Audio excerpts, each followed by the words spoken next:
과연 문재인 대세론이냐 안철수 대체론이냐 이 얘기부터 시작을 해보겠습니다. 일단 짧게 답 주세요. 지금 대선판에 실제로 지각 변동이 있는 거냐 아니면 일종의 착시 현상이냐. 정두원 의원님 있다 아니다 어느 쪽입니까? 있다죠. 있답니까? 정청래 의원님 있다 아니다. 있기는 하지만 없다. 있긴 하지만에 들어가 방점이 찍히는 거예요? 없는 거에 찍히는 거예요? 뒤에 있죠. 없답니까? 네, 없답니다. 있다 없다로 갈렸네요. 아니 정두원 의원님. 네. 전 지금 사실은 있다 하셔서 깜짝 놀랐어요. 왜냐하면 지난 월간 정두원에서는 이번 대선 이미 끝났다. 대이변 없는 한 문재인이다. 그 재미없는 대선이다. 이렇게 말씀하셨잖아요. 이거 뉴스로도 많이 나갔는데. 근데 상황이 변했다고 보세요? 제가 너무 성급했다는 생각이 듭니다.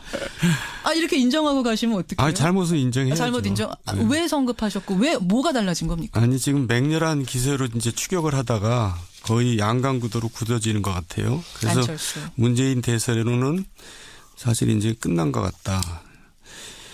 지금 앞으로 한 달 남았는데 예. 이 추세가 계속 가면은 정말 뒤집힐 수도 있는 상황이 오겠죠. 그러니까 아슬아슬합니다. 문재인 대세로는 적어도 끝났다. 네. 누가 될지는 모르지만 아슬아슬한 지경까지 갔다. 정청래 의원님 어떻게 보십니까? 지금 여전히 당선 가능성은 여전히 여러 여론조사에서 60% 이상 압도적으로 3배 이상 차이로 문재인 후보가 앞서가고 있습니다. 그러니까 누구를 지지하십니까 이렇게 묻는 거 말고 네. 누가 당선될 것 같습니까라고 물으면 그것은 평판이거든요. 그렇죠. 또 하나의 핵심 여론이거든요. 민심이고. 예. 그렇게 봤을 때 보통 대세로는 당선 가능성을 두고 대세론을 얘기하고 있습니다. 그렇기 때문에 일시적으로 안철수의 거품 현상이 있긴 하지만 이것은 조정 국면을 거쳐서 문재인 우위로 계속 유지될 것 같다 이런 생각입니다.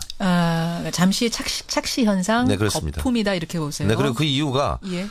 양자 대결이라는 것이 불가능하지 않습니까? 불가능한 걸 가지고 여론조사 한 걸 가지고 그걸 가지고 다시 안철수 띄우기에 여념이 예. 없는 많은 언론들의 그런 것을 봤을 때 착시 현상으로 지금 형성되어 있다. 양자 대결은 불가능한 판이라고 네, 보세요? 불가능하죠. 불가능한. 아니 근데 국민의당에서 얘기하는 건 인위적으로 양자를 만들겠다는 게 아니라 단일화하겠다는 게 아니라 국민들이 알아서 안철수 쪽으로 표를 몰아줄 것이다. 인위적으로 여론조사를 양자만 놓고 했는데 예. 문제는 뭐냐면 양자 대결을 한다면 유승민, 홍준표, 심상정이 사퇴한다는 걸 전제하지 않습니까? 그 전제한다는 여론조사 설문 조항을 설계를 그렇게 한 거죠. 그래서 대체적으로 여론조사 전문가들 업계에서는 예. 그 설문조사는 잘못된 거다. 그래서 저는 심지어 당에게 예. 그렇게 가상 대결을 하는 것 자체가 허위사실 유포일 가능성이 있다. 그렇기 때문에 중앙선관위에 유권 해석을 의뢰해야 된다라고 저는 요구하고 그 있습니다. 정도까지 얘기하셨어요. 양자 대결은 어차피 불가능한 판이다. 따라서 네. 거품 현상이다. 정두원 전 의원님 어떻게 보십니까? 양자 대결이 이제 현실을 반영하는 건 아닌 건 분명하지만은 예. 지난번 선거 때 노무현이란다. 문재인 후보는 양자 대결에 대해서 그렇게 잘못됐다고 그런 적이 없어요. 그러니까 본인이 이기는 걸로 나왔을 때도 거기 뭐 그때는 왜 아무런 얘기 안 하다가 그때도 이런 조사를 했었는데 왜 네. 그때는 아무 말도 안 했느냐? 그러니까 지금 이상하게 입장이 이렇게 아니 그 바뀌었어요. 초조해서 그런 거 아니에요? 혹시 정청래 의원님? 아니 문재인 후보의 입장이 아니라 제 입장입니다. 그래서 입장이 문재인 후보가 바뀐 건 없어요. 문재인 후보도 마찬가지로 얘기하던데요. 그러니까 정청래 의원은 일단 좀 약간 초조하세요. 그런 거 없고요. 민주당에서. 그러니까 설계가 잘못됐다니까 설계 여론조사. 잘못됐다. 예, 그건 다 지적하고 있지 않습니까? 정두원 의원님 말 이어가셔도 좋습니다. 그래서 예. 네. 양자 대결이라는 거는 현실적으로 뭐 좀 어렵더라도. 아니, 그 국민들이 이제 참고하라고 그렇게 해보는 거거든요. 그건 참고하라는 건데 그걸 갖고 잘못됐다고 얘기할 필요가 없어요. 본인이 그 당시에는 또 잘못됐다는 얘기 안 하다가 이제 와서 잘못됐다. 아니 참고서를 잘못 만들면 시험 보는데 지장이 많이 있습니다. 참고하라고 만들었는데 잘못 만든 거다. 참고서도 교과서도 그럼 맞게 지난번에는 만들어야죠. 왜 지적 안 하셨냐? 잘못된. 지난번에 그런 적이 있었습니까? 설계를 잘못한 경우는 없었죠. 아니 지난번에도 양자 대결 했었는데 문재인 후보가 높게 나온 적이 있었어요. 그때는 이거 봐라 이제 그렇게 했었거든요. 제가 지금 지난번 참고서를 가지고 있지 않아서 일단 요건 요 정도로 하고 정두원 전 의원님 그래서 양자 대결로 가면은 뭐 어쨌든 이길 수 있다라고 보시는 거예요? 왜 이길 수 있다고 보시는 거예요? 그러니까 현 상태에서는 이제 내일 선거한다면 문재인 후보가 이기죠. 근데 지금 추세가 점점 좁혀지는 추세가 문제입니다. 그러니까 막 며칠 사이에 10% 넘게 벌어져 있던 것이 이제 오차범위 내로 좁혀지고 있거든요. 예. 그러니까 이 추세가 이제 무섭다는 거고. 왜 이런 추세가 생겼다고 보여요? 갑자기 왜 이러는 겁니까? 이제 보수층들이 결국 이제 홍준표나 유승민 갖고 안 되니까 그러면 누가 덜 싫은 사람이 누구냐. 그러니까 싫은 사람보다 덜 싫은 사람을 이제 선택하는 거죠. 보수가. 예, 보수가 이제 캐스팅 보터 역할을 지금 하고 있게 돼버렸어요. 그러니까 보수는 나 문재인 후보 싫어. 근데 홍준표 후보 있잖아요. 홍준표 후보도 싫어? 아니 어차피 이제 대통령이 되지 않을 건 분명하잖아요. 분명하니까. 예, 그러니까 이제 자기 표가 사표가 되기를 원하지 않거든요. 그리고 또 누가 되는 게 이제 자기 싫다 그럴 경우에는 예. 다른 사람한테 표를 던지는 경우도 있잖아요. 그러니까 안철수 후보가 너무 좋아서가 아니라 예. 안철수보다는 문재인, 홍준표가 더 싫다. 이런 표들이 지금 안철수 후보를 찍고 있다. 차악을 선택하는 거죠. 그러니까. 그렇게 분석을 하시는 거예요. 최악이 아니라. 예. 그러면 정두원 전 의원이 보시기에는 만약 더불어민주당의 후보가 본선 후보가 안희정 지사가 됐다면 상황이 좀 달라졌다고 보세요. 지금 판도가? 그렇죠. 그러니까 보수층이 역시 그 안희정 후보한테 이제 지지를 보낸 거 아닙니까? 그러니까 그러니까 이제 제가 옛날에 얘기했잖아요. 민주당 경선은 예. 도저히 문재인을 이길 수 없다. 세종대왕 정도 오면 몰라도. 이순신 장군도 예. 어렵다 그러셨잖아요. 그게 이제 민주당 경선 내부 구조고요. 예. 이제 선거 구도는 또 다른 거죠. 지금 이제 정두원 전 의원이 이 말씀을 하시는 동안 정청래 의원이 헛기침 2번 하시면서 상당히 불편해하셨어요. 정청래 전 의원 어떤 생각하시는 거예요? 우리 앵커께서 생각하시기에 미류나무에 있는 미류나무 위에 걸려 있는 뜬구름이 계속 머문다고 생각하십니까? 뜬구름이라는 거는 계속 걸려 있지 않죠. 흐르죠. 그렇습니다. 구름인데 예. 떠 있는데. 맥주를 따더라도 거품이 있으면 그 거품은 가라앉게 돼 있죠. 예. 지금 당선 가능성에서도 항상 지금까지 60% 이상으로 안철수 후보와는 3배 차이가 있고요. 적극 투표층 여기는 대체적인 여론조사가 20% 이상 차이가 있습니다. 예. 이런 상태는 계속 유지되고 있고요. 그래서 미국 사람이 와서 한국에 와서 투표할 수 없는 것처럼 예. 적극 투표층이 실제로 투표를 하는 거거든요. 그렇게 봤을 때 문재인 후보는 지금 촛불 국면이 사실은 기울어진 운동장이라고 할 만큼 이 열기가 식지 않은 상태에서 지속된 대선인데 진보층의 60% 이상은 문재인 후보를 지지하죠. 다시 말해서 투표장에 나갈 적극적인 지지층 이것은 문재인 후보가 압도적으로 지금 하고 있기 때문에 이것은 고정표죠. 근데 지금 안철수 후보에게 와 있는 보수층은 언제든지 움직일 수 있는 표라는 거죠. 그렇기 때문에 상당히 유동성이 강하고 어떻게 보면 부초처럼 부유하는 그런 표다. 부초처럼 부유하니까 충성도가 높지 않은 표다 이 말씀이세요? 중도나 보수 요 표는 정말 안철수 후보가 너무 좋아서 찍은 표는 아니고 그러니까 여론조사 전화가 왔으니까 한 표다? 그렇습니다. 문재인 후보는 현찰이라고 볼 수 있고 안철수 후보는 약속 어음도 아니다. 저는 이렇게 보고 있습니다. 그렇게 비유를 하시는군요. 따라서 실제 투표 결과, 실제 선거 결과는 문재인이 여전히 유리하다. 네, 그리고 어차피 홍준표 후보나 유승민 후보가 결국은 보수층을 대비하나 하기 때문에 보수표는 그리 갈 수밖에 없습니다. 그렇게 보세요. 네. 정두원 의원이 어떻게 생각하세요? 그러니까 이제 당선 가능성이나 적극 투표층을 막 갖다 대는 거 보니까 뭔가 지금 궁하다는 느낌이 자꾸 들어요. 네? 궁죽통이라고 궁하면 통하게 돼 있어요. 제 얘기는 이럴 때는 이제 선거 전략을 대대적으로 바꾸든가 그래야지. 자 그러면 정두원 전 의원이 잘 맞추시는 거 아시죠, 정청래 의원님? 저보다 잘 맞춥니까? 제가 뭐라고 말씀 못 드리겠습니다. 정두원의 조언을 잘 들으세요. 조언 어떻게 해야 됩니까? 그러니까 그렇게 우길 일이 아니고 지금 이제 너무나 적폐청산이니 청선이 이렇게 이제 과거 지향적으로 가기 때문에 문제가 있다고 저는 보거든요. 과거 지향적으로 보세요. 대화합 또 아주 적극적으로 나도 연정하겠다 말이지. 이런 식으로 이제 좀 안정적으로 가줘야지 보수층이 거기에 대해서 거부감을 덜 느끼고 안철수한테 간 표를 그러니까 이제 보수층은 3가지로 나눌 수가 있거든요. 첫째, 투표를 안 한다. 둘째, 문재인이 되니까 안철수 찍는다. 셋째, 그래도 일단 보수당을 찍는다. 이렇게 셋이 나누는데 이제 선거 전략을 이렇게 화합으로 변동을 하면은 안 찍겠다는 사람들이 이제 찍을 수가 있는 거죠. 결국 확장성 말씀하시는 건데 저는 그 말씀 듣는 중에 연정이란 단어가 이게 지금 문재인 후보가 받을 수 있는 단어입니까? 안희정 지사가 대연정 얘기했을 때 사실은 상당히 공격을 했는데요.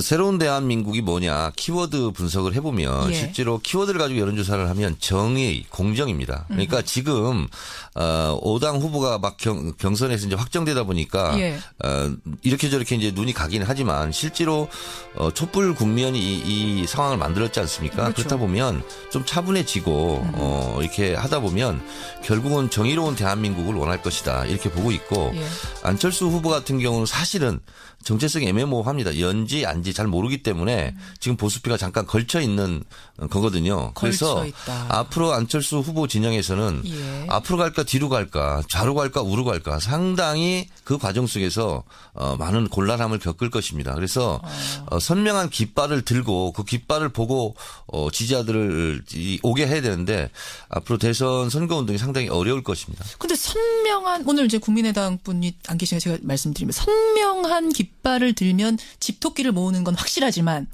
선명한 깃발이라는 것은 이 박근혜 대통령 탄핵으로 이끌었던 촛불 민심 그것을 얘기하는 겁니다. 벌써 안철수 후보 진영 같은 경우는 사드 문제를 가지고 오락가락 지금 자충우동을 행보를 하지 않습니까? 그런 경우가 상당히 있을 수밖에 없습니다. 왜? 보수표를 의식해야 되니까요. 그러니까 벌써 박근혜 대통령 사면 운운 이런 얘기하는 것이 보수표를 의식하는 거 아니겠습니까? 그거는 뭐 사면하겠다라는 의도는 전혀 아니었다라고 그러나 해명했습니다. 어쨌든 사면 절대 안 된다. 말도 꺼내지 마라. 이렇게 얘기는 못한 거 아닙니까? 않았다는 부분. 아직 재판도 안 하고 있는데 그렇게 말해야 될 것을 사면위원회에서 다룰 문제이다. 그건 너무나 당연한 거죠. 자, 그러니까 선명하지 못하다는 것이 결국 안철수 후보의 발목을 잡게 될 거고 곤란해질 거고 그래서 지지율 거품 빠질 거다. 정두원 전 의원 어떻게 보세요? 그러니까 이제 지금 정청래 의원이 친노 친문의 성골 같은 분이잖아요. 잠깐만. 저분들이 저런 생각을 하니까 저는 보통 육두품으로 투합니다. 네, 뭘로 통하신다고요? 육두품으로 통해요. 성골 진골은 아니시랍니다. 저렇게 극단적인 생각을 하니까 문재인 후보가 확장성이 없는 겁니다. 저는 친노가 아니고 홀로라고. 네. 그래서 이제는 거기까지 지금까지 왔잖아요. 그래서 지금까지 버텼는데 이제는 이제 그걸로 부족하다 이거죠. 제가 지금 좋은 충고를 하는 겁니다. 그 충고는 받고 콜. 지금 두 분이 처음으로 요 얘기하면서 얼굴을 마주보고 얘기하셨어요. 정돈 후보라네. 정돈 의원님한테 가끔가다 조언을 구하도록 하겠습니다. 알겠습니다. 자, 저는 이 시점에서 요 질문을 한번 드릴게요. 정청래 의원님. 네. 그러니까 결국 어쨌든 지금 안철수 후보가 급상승하는 게 사실이에요. 본선 시작되면서 급상승하는. 네, 그거 인정합니다. 왜 지지율이 인정하시죠? 왜 지지율이 뛰는가를 분석해 보니까 지금 뭐 보수 얘기하셨습니다만 정두원 전 의원이 요거는 마지막 당락의 키를 준 게 보수다 이 얘기시고 지금 표 분석을 해보면 결국 안희정 지사를 뽑았던 안희정 표에 50에서 60 이재명을 지지했던 이재명 표에 30이 이동한 걸로 분석이 됩니다. 이 표를 문재인 후보가 가져왔어야 되는 표인데 사실은 어떻게 이 표가 다른 당 후보에게 갔는가? 이거 어떻게 생각하세요? 일시적으로 지지자들 감정이 상할 수 있지 않습니까? 그래서 일시적으로 가 있는 거고요. 그리고 이번 주 토요일 날 호프 미팅을 한답니다. 그러니까 후보 네 분이 모여서 네 사람 다 만나서 그래서 모여서 일단 후보 하시던 분들부터 콘크리트 단결을 하고 그런 모습을 보인다면 다시 그 지지자들이 돌아오지 않을까 그렇게 생각을 하고 있습니다. 문제는 지금 이 촛불 국면 이후에 실제로 보수층에서도 인정하다시피 기울어진 운동장이다 진보층으로. 그런데 그 진보에서 대다수 60% 오늘 한겨레 신문 보니까 60% 이상이 견고하게 문재인 후보를 지지하고 있다고 그래요. 그러면 그것은 흔들리지 않는 거거든요. 콘크리트 지지율이 그 정도가 있는 것이다. 호프 미팅으로 정리될 거다.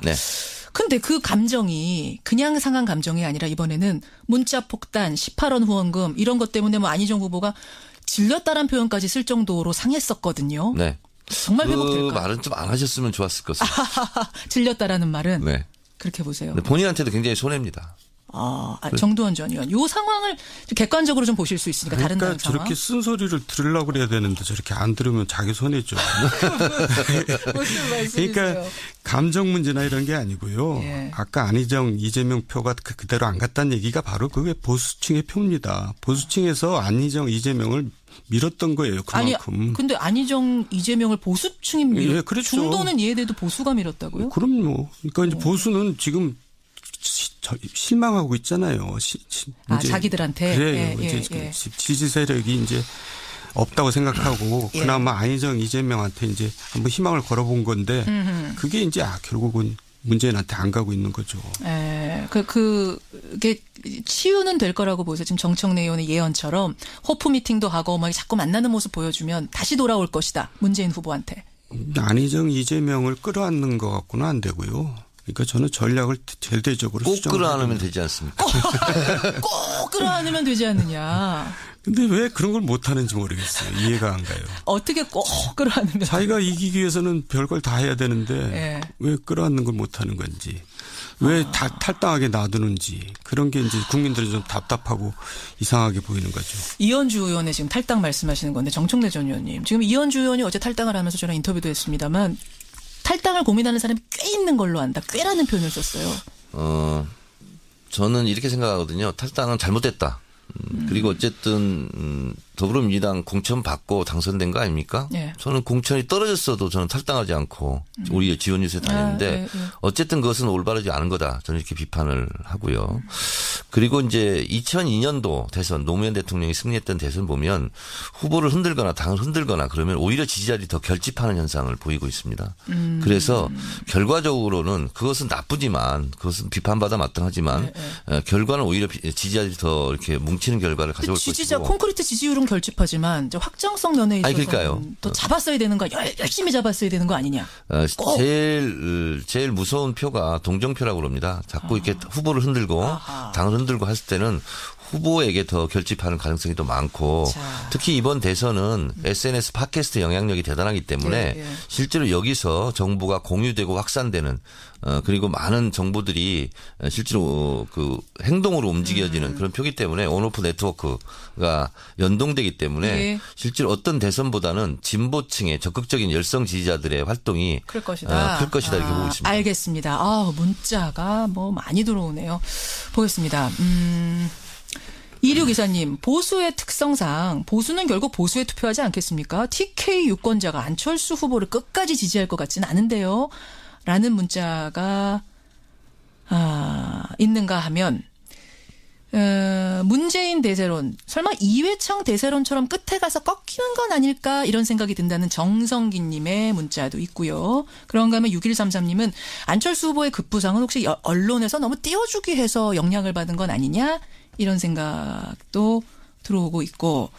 제가 10여 년 동안 지켜보면서 안철수 후보 확정된 순간 전 신문, 전 언론, 전 방송에서 그렇게 톱뉴스로 다룬 적을 저는 본 적이 없어요. 아니 그래도 39개석을 갖고 있는 당의 후보니까 그렇게 해주는 거 아니에요? 다른 당 후보는 안 그랬을 거요. 심상정 후보를 그렇게 했습니까? 그래요. 정두원 전 의원님 보면 어떻습니까? 진짜 좀 띄우게 합니까 지금 물론 언론이? 보수 언론에서는 띄우기를 좀 하죠. 그래요? 예. 좀 하는 게 아니라 엄청 하죠. 띄우기를 하니까 뜬다는 게 문제는 거죠. 아니 보수 언론들이 일제히 띄우면 많이들 뜨잖아요, 진짜. 그리고 보수가 이제 왜 보수를 왜 안 찍냐 누가 어떤 청취자께서 그러셨는데 저부터 자유한국도 안 찍습니다. 징그럽거든요. 징글징글하세요. 그러니까 그런 이제 민심이 굉장히 많은 거죠. 지금 무소속이시잖아요. 무소속이세요. 그렇지만 무소속이면 아무데나 찍을 수 있어요. 그래도 이제 제가 몸담았던 친정 같은 데인데 쳐다보기도 싫거든요. 쳐다보기도 싫으세요. 야, 이런 민심. 바로 이런 사람들이 지금 이번 대선에 키를 잡고 있는 거라고 보시는 거죠. 정청래 의원님. 정두원 의원님. 정청래 의원님도 그 부분은 동감하세요? 이 보수가 징글징글하다. 누구 찍어야 되지 하는 이 사람들. 그래도 중요합니까? 그 손가락 법칙이 있습니다. 가다가 보면 자기 친정 찍게 돼 있어요. 손가락의 법칙이 있다. 자, 여러분은 어떻게 생각하십니까? 일단 의견 보내주시고요. 시간이 별로 없지만 하위 리그, 그러니까 중간 아래 리그 얘기 잠깐 해볼게요. 10% 이하 지지도를 보이는 그룹. 홍준표, 유승민, 심상정 그리고 문재인이요? 죄송합니다. 김종인. 문재인을 말한 게 문제네. 김종인 전 대표 얘기를 조금 하고 싶어서요. 네네. 이분 결국은 대선 출마 선언했습니다. 사실은 탈당 때보다도 좀 조용해요. 언론들은. 탈당할 때 떠들썩했던 거에 비해서. 이분이 정말 대통령이 되고 싶어서 출마한 것인가 아니면 다른 속내가 있는가. 정두원 전 의원 어떻게 보세요? 어제도 저녁 먹는데 누가 그런 얘기를 하더라고요. 이해가 안 간다고 그래서 제가 그랬어요. 세상에는 이해가 안 가는 일이 굉장히 많다. 제가 이렇게 얘기했거든요. 네. 사실 이해가 안 가고 별로 여기서 거론할 만한 별로 그래요? 필요가 없죠. 그럼 진짜 대선 대통령 하고 싶어 나오신 거예요? 뭐 다른 의도 없이? 의도가 하여간 일생에 한 번이라도 해보고 싶다 뭐 이런 거 아니겠어요? 이해가 잘 안 간다. 예, 이제 나중에 뭐 이제 후회는 없게 하자 뭐 이제 그런 거 말고는 이해가 안 가는 거죠. 가죠. 정청래 전 의원은 어떻게? 출마 선언을 했으나 완주하지 못한다 이렇게 저는 생각합니다. 완주하지 못한 이유가요. 실제로 그 많은 선거 비용을 감당할 수가 없습니다. 무소속 후보가. 거기는 정당 보조금도 안 나옵니다. 예. 주목할 것은 김종인 그 후보의 최측근이라고 할 수 있는 이현주 의원이 탈당했습니다. 국민의당으로 갔습니다. 사람들은 언론은 왜 김종인 후보에게 안 가고 국민의당으로 갔을까? 저는 미리 가서 사전 터잡기 하고 갈 수 있다. 그런 가능성이 있다. 이렇게 생각하고 마지막에 안철수 후보 손을 들어주면서 드랍하는 그런 것을 저는 추측해 볼 수 있다. 추측해 볼 수 있다. 네, 그건 저도 동의합니다. 그렇게 보세요. 네, 지지율 미미하지만 그게 어떤 분위기를 만들 수는 있기 때문에. 네, 그래서 나중에 이제 정부직을 생각할 수도 있죠. 정부직 하나를 받는 것을 생각할 수 있다. 자, 그런데 국민들은 제가 언제 말씀드렸죠. 우리 김현정 앵커한테 팩트, 의도, 태도가 중요하다. 근데 의도를 다 들키고 있고요. 국민들한테. 제가 지금 말씀드린 내용들을 국민들도 다 알고 있습니다. 그리고 그분의 태도 이런 것을 봤을 때 상당히 안철수 후보를 설령 나중에 손을 들어주고 드롭할지언정 크게 영향력을 행사하기는 어려울 것이다. 그렇게. 이미 의도를 들키고 있기 때문에. 시간이요. 쏜살같이 지났습니다. 유지되고 있고요. 그래서 미국 사람이 와서 한국에 와서 투표할 수 없는 것처럼 적극 투표층이 실제로 투표를 하는 거거든요. 그렇게 봤을 때 문재인 후보는 지금 촛불 국면이 사실은 기울어진 운동장이라고 할 만큼 이 열기가 식지 않은 상태에서 지속된 대선인데 진보층의 60% 이상은 문재인 후보를 지지하죠. 다시 말해서 투표장에 나갈 적극적인 지지층 이것은 문재인 후보가 압도적으로 지금 하고 있기 때문에 이것은 고정표죠. 근데 지금 안철수 후보에게 와 있는 보수층은 언제든지 움직일 수 있는 표라는 거죠. 그렇기 때문에 상당히 유동성이 강하고 어떻게 보면 부초처럼 부유하는 그런 표다. 부초처럼 부유하니까 충성도가 높지 않은 표다 이 말씀이세요? 높지 않은 표죠. 중도나 보수 요 표는 정말 안철수 후보가 너무 좋아서 찍은 표는 아니고 그러니까 여론조사 전화가 왔으니까 한 표다? 그렇습니다. 문재인 후보는 현찰이라고 볼 수 있고 안철수 후보는 약속어음도 아니다. 저는 이렇게 보고 있습니다. 그렇게 비유를 하시는군요. 따라서 실제 투표 결과, 실제 선거 결과는 문재인이 여전히 유리하다. 네, 그리고 어차피 홍준표 후보나 유승민 후보가 결국은 보수층을 대비하나 하기 때문에 보수표는 그리 갈 수밖에 없습니다. 그렇게 보세요. 네. 정두원 의원님 어떻게 생각하세요? 그러니까 이제 당선 가능성이나 적극 투표층을 막 갖다 대는 거 보니까 뭔가 지금 궁하다는 느낌이 자꾸 들어요. 네? 궁죽통이라고 궁하면 통하게 돼 있어요. 제 얘기는 이럴 때는 이제 선거 전략을 대대적으로 바꾸든가 그래야지. 자 그러면 정두원 전 의원이 잘 맞추시는 거 아시죠, 정청래 의원님? 저보다 잘 맞춥니까? 제가 뭐라고 말씀 못 드리겠습니다. 정두원의 조언을 잘 들으세요. 조언 어떻게 해야 됩니까? 그러니까 그렇게 우길 일이 아니고 지금 이제 너무나 적폐청산이니 이상하게 입장이 이렇게 바뀌었어요. 그 초조해서 그런 거 아니에요, 혹시 정청래 의원님? 문재인 후보의 입장이 아니라 제 입장입니다. 그래서 입장이 문재인 후보가 바뀐 건 없어요. 문재인 후보도 마찬가지로 얘기하던데요. 정청래 의원이 일단 좀 약간 초조하세요. 그런 거 없고요. 그러니까 설계가 잘못됐다니까 여론조사. 그건 다 지적하고 있지 않습니까? 정두원 의원님 말 이어가셔도 좋습니다. 그래서 양자 대결이라는 거는 현실적으로 뭐 좀 어렵더라도. 국민들이 이제 참고하라고 그렇게 해보는 거거든요. 그건 참고하라는 건데 그걸 갖고 잘못됐다고 얘기할 필요가 없어요. 본인이 그 당시에는 또 잘못됐다는 얘기 안 하다가 이제 와서 잘못됐다. 참고서를 잘못 만들면 시험 보는데 지장이 많이 있습니다. 참고하라고 만들었는데 잘못 만든 거다. 참고서도 교과서도 그럼 지난번에는 왜 지적 안 하셨냐? 잘못된. 지난번에 그런 적이 있었습니까? 설계를 잘못한 경우는 없었죠. 아니 지난번에도 양자 대결 했었는데 문재인 후보가 높게 나온 적이 있었어요. 그때는 이거 봐라 이제 그렇게 했었거든요. 제가 지금 지난번 참고서를 가지고 있지 않아서 일단 요건 요 정도로 하고 정두원 전 의원님 그래서. 양자 대결로 가면은 뭐 어쨌든 이길 수 있다라고 보시는 거예요? 왜 이길 수 있다고 보시는 거예요? 그러니까 현 상태에서는 이제 내일 선거한다면 문재인 후보가 이기죠. 근데 지금 추세가 점점 좁혀지는 추세가 문제입니다. 그러니까 막 며칠 사이에 10% 넘게 벌어져 있던 것이 이제 오차범위 내로 좁혀지고 있거든요. 예. 그러니까 이 추세가 이제 무섭다는 거고. 왜 이런 추세가 생겼다고 보여요? 갑자기 왜 이러는 겁니까? 이제 보수층들이 결국 이제 홍준표나 유승민 갖고 안 되니까 그러면 누가 덜 싫은 사람이 누구냐. 그러니까 싫은 사람보다 덜 싫은 사람을 이제 선택하는 거죠. 보수가. 예, 보수가 이제 캐스팅 보터 역할을 지금 하고 있게 돼버렸어요. 그러니까 보수는 과연 문재인 대세론이냐, 안철수 대체론이냐. 이 얘기부터 시작을 해보겠습니다. 일단 짧게 답 주세요. 지금 대선판에 실제로 지각 변동이 있는 거냐, 아니면 일종의 착시 현상이냐. 정두원 의원님, 있다 아니다 어느 쪽입니까? 있다죠. 있답니까? 정청래 의원님, 있다 아니다. 있기는 하지만 없다. 있긴 하지만에 들어가 방점이 찍히는 거예요? 없는 거에 찍히는 거예요? 뒤에 있죠. 없답니까? 네, 없답니다. 있다 없다로 갈렸네요. 아니 정두원 의원님. 네. 전 지금 사실은 있다 하셔서 깜짝 놀랐어요. 왜냐하면 지난 월간 정두원에서는 이번 대선 이미 끝났다. 대이변 없는 한 문재인이다. 그 재미없는 대선이다. 이렇게 말씀하셨잖아요. 이거 뉴스로도 많이 나갔는데. 근데 상황이 변했다고 보세요? 제가 너무 성급했다는 생각이 듭니다. 이렇게 인정하고 가시면 어떡해요? 잘못은 인정해야죠. 잘못 인정. 네. 왜 성급하셨고 뭐가 달라진 겁니까? 아니 지금 맹렬한 기세로 이제 추격을 하다가 거의 양강구도로 굳어지는 것 같아요. 그래서 안철수. 문재인 대선으로는 사실 이제 끝난 것 같다. 지금 앞으로 한 달 남았는데 예. 이 추세가 계속 가면은 정말 뒤집힐 수도 있는 상황이 오겠죠. 그러니까 아슬아슬합니다. 문재인 대세로는 적어도 끝났다. 네. 누가 될지는 모르지만 아슬아슬한 지경까지 갔다. 정청래 의원님 어떻게 보십니까?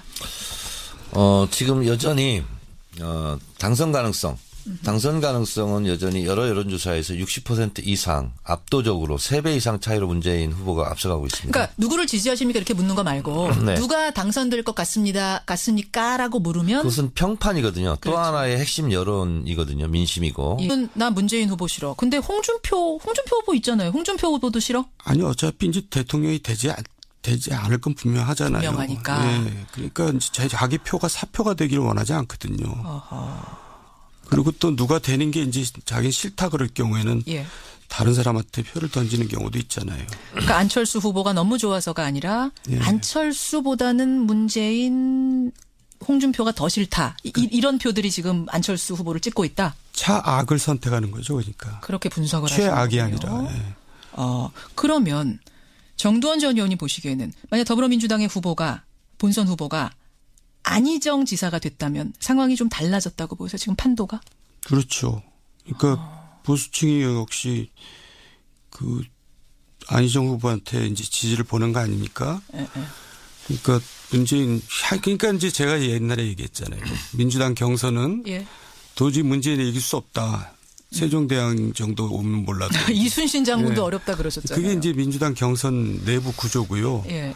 이제 선거 구도는 또 다른 거죠. 지금 이제 정두원 전 의원이 이 말씀을 하시는 동안 정청래 의원이 헛기침 2번 하시면서 상당히 불편해하셨어요. 정청래 전 의원 어떤 생각하시는 거예요? 우리 앵커께서 생각하시기에 미류나무 위에 미류나무 위에 걸려있는 뜬구름이 계속 머문다고 생각하십니까? 뜬구름이라는 거는 계속 걸려있지 않죠. 흐르죠. 그렇습니다. 구름인데 예. 떠 있는데. 맥주를 따더라도 거품이 있으면 그 거품은 가라앉게 돼 있죠. 예. 지금 당선 가능성에서도 항상 지금까지 60% 이상으로 안철수 후보와는 3배 차이가 있고요. 적극 투표층 여기는 대체적인 여론조사가 20% 이상 차이가 있습니다. 예. 이런 상태는 계속 그렇게 봤을 때 보통 대세로는 당선 가능성을 두고 대세론을 얘기하고 있습니다. 그렇기 때문에 일시적으로 안철수의 거품 현상이 있긴 하지만 이것은 조정 국면을 거쳐서 문재인 우위로 계속 유지될 것 같다 이런 생각입니다. 잠시의 착시 현상, 네, 그렇습니다. 거품이다 이렇게 보세요. 네, 그리고 그 이유가 예. 양자 대결이라는 것이 불가능하지 않습니까? 불가능한 걸 가지고 여론조사 한 걸 가지고 그걸 가지고 다시 안철수 띄우기에 여념이 없는 많은 언론들의 그런 것을 봤을 때 착시 현상으로 지금 형성되어 있다. 양자 대결은 불가능한 판이라고 보세요? 네, 불가능하죠. 불가능한. 아니 근데 국민의당에서 얘기하는 건 인위적으로 양자를 만들겠다는 게 아니라 단일화하겠다는 게 아니라 국민들이 알아서 안철수 쪽으로 표를 몰아줄 것이다. 인위적으로 여론조사를 양자만 놓고 했는데 예. 문제는 뭐냐면 양자 대결을 한다면 유승민, 홍준표, 심상정이 사퇴한다는 걸 전제하지 않습니까? 그 전제한다는 여론조사 설문조항을 설계를 그렇게 한 거죠. 그래서 대체적으로 여론조사 전문가들 업계에서는 그 설문조사는 잘못된 거다. 그래서 저는 심지어 당에게 그렇게 가상 대결을 하는 것 자체가 허위사실 유포일 가능성이 있다. 그렇기 때문에 중앙선관위의 유권 해석을 의뢰해야 된다라고 저는 요구하고 있습니다. 그 정도까지 얘기하셨어요. 양자 대결은 어차피 불가능한 판이다. 따라서 거품 현상이다. 정두원 전 의원님 어떻게 보십니까? 양자 대결이 이제 현실을 반영하는 건 아닌 건 분명하지만은 지난번 선거 때 노무현이란다. 문재인 후보는 양자 대결에 대해서 그렇게 잘못됐다고 그런 적이 없어요. 그러니까 본인이 이기는 걸로 나왔을 때도 뭐 그때는 왜 아무런 얘기 안 하다가 그때도 이런 조사를 했었는데 왜 그때는 아무 말도 안 했느냐. 그러니까 지금